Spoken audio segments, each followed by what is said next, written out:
Miss ने लाडलो से कहा, मुझे सीखना तेरे बस की बात नहीं। लाडलो ने इंग्लिश की आंखों में आंखें डालकर कहा, चल जुट्ठी, तेरी इतनी औकात नहीं।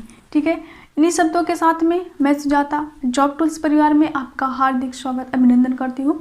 और हम अपनी क्लास को कंटिन्यू करेंगे इसी मोटिवेशन के साथ में। आप लोग बने रहिए हमारे साथ में।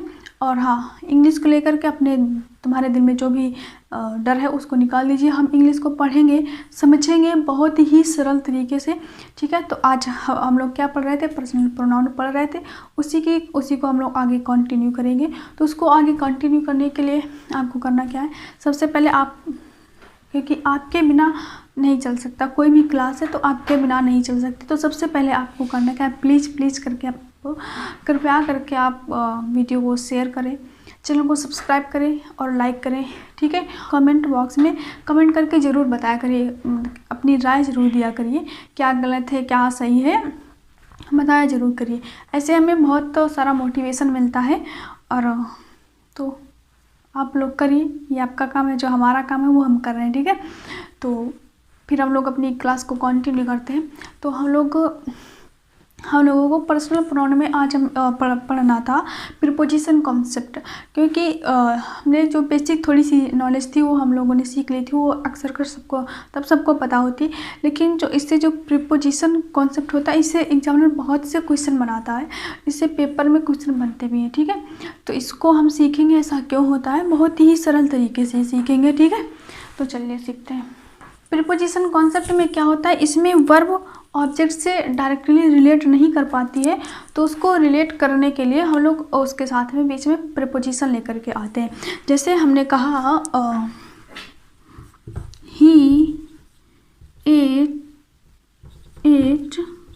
मैंगो, उसने मैंगो खाया। इसमें जो एट वर्ब है, मैंगो से मतलब वर्ब ऑब्जेक्ट से डायरेक्टली रिलेट कर पा रही है। ठीक है, और हमने जैसे कहा माई मदर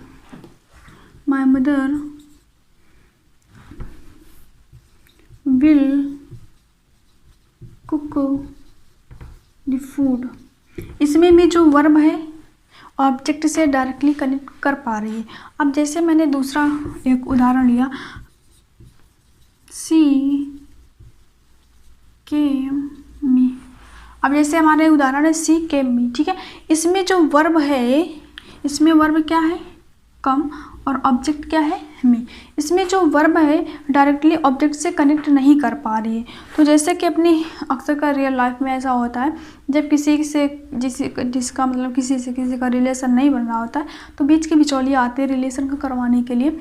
ठीक उसी प्रकार से इसमें भी है कि जब वर्ब का ऑब्जेक्ट के साथ में रिलेशन ना बन पा रहा हो, डायरेक्टली रिलेशन ना बन पा रहा हो, तो बीच का बिचौलिया लेकर के हम आते हैं, जिसका नाम हमने यहाँ पर दिया है प्रीपोजिशन। ठीक है, हमने क्या मतलब ग्रामर ने, तो अपने रियल लाइफ में ऐसे ही होता है। जब किसी से रिलेशन ना हो पा रहा हो, जैसे शादी वगैरह होती है तो डायरेक्टली नहीं होती, उसमें बीच का बिचौलिया ज़रूर आता है।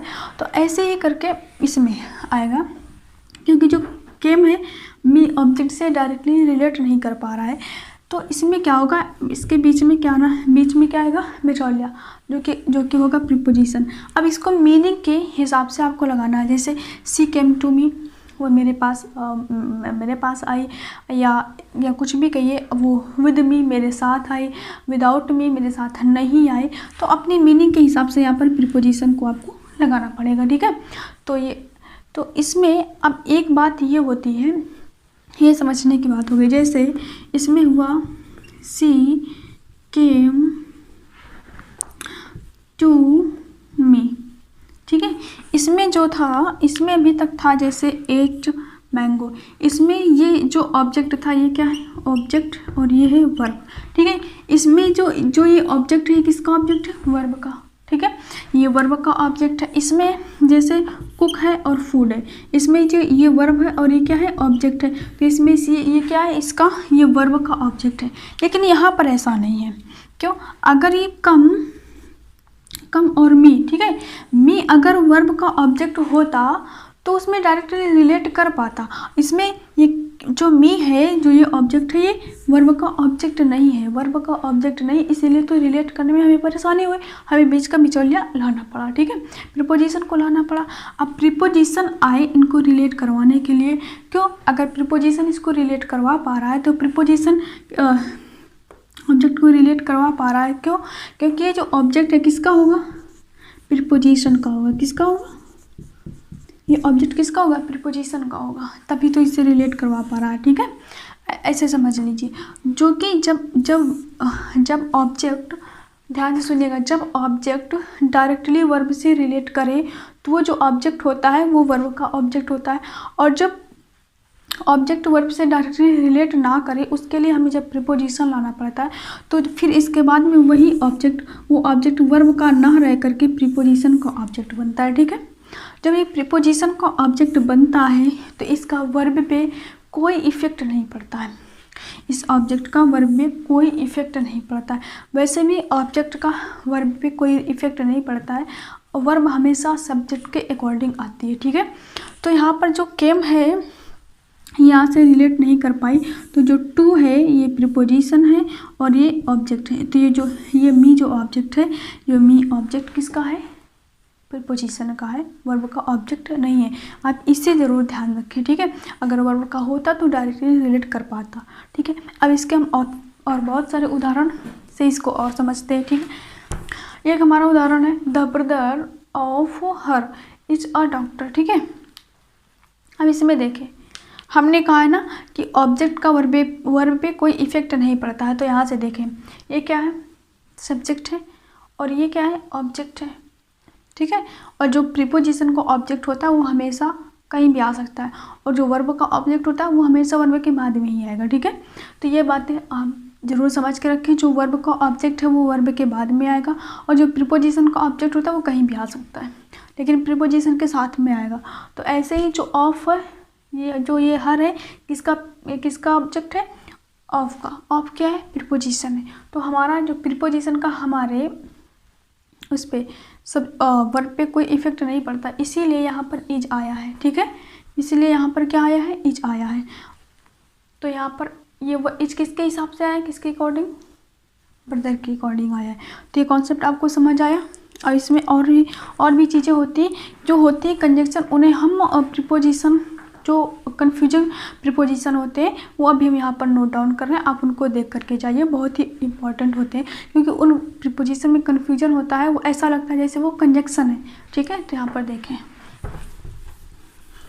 जो ये थोड़े से लिखे हुए हैं ये क्या है? प्रीपोजिशन है। ठीक है, ये प्रीपोजिशन है। इसमें से जैसे जो ये बिटवीन है, क्या बिटवीन, ये प्रीपोजिशन भी है, कंजक्शन भी है। क्या? प्रीपोजिशन भी है, कंजक्शन भी है। तो इनमें आपको करना क्या है? इनमें कन्फ्यूजन होता है, हम लोग यही नहीं समझ पाते ये वो प्रीपोजिशन है या कंजक्शन है। तो आपको इन्हें ध्यान में रखना है कि क्या है? प्रीपोजिशन है, इन्हें प्रीपोजिशन के तरीके ही ट्रीट करना है। इसमें एक आता है एंड और एंड नॉट। क्या? एक होता है एंड और एंड नॉट, इसमें बड़ा कन्फ्यूजन होता है। जो एंड होता है ये होता है कंजक्शन, और जो एंड नॉट होता है ये क्या होता है? ये होता है प्रीपोजिशन। एंड नॉट होता है प्रीपोजिशन और एंड होता है कंजक्शन। और इसके उदाहरण अभी हम आपके सामने पेश कर रहे हैं, तो देखें। There is no dispute between C and I. अभी हमने बताया बिटवीन क्या होता है? प्रीपोजिशन भी होता है, कंजक्शन भी होता है। कंजक्शन होता तो चीज़ों को जोड़ता, लेकिन अभी यहाँ पर क्या है? अब यहाँ पर बिटवीन क्या है? प्रीपोजिशन है। क्यों?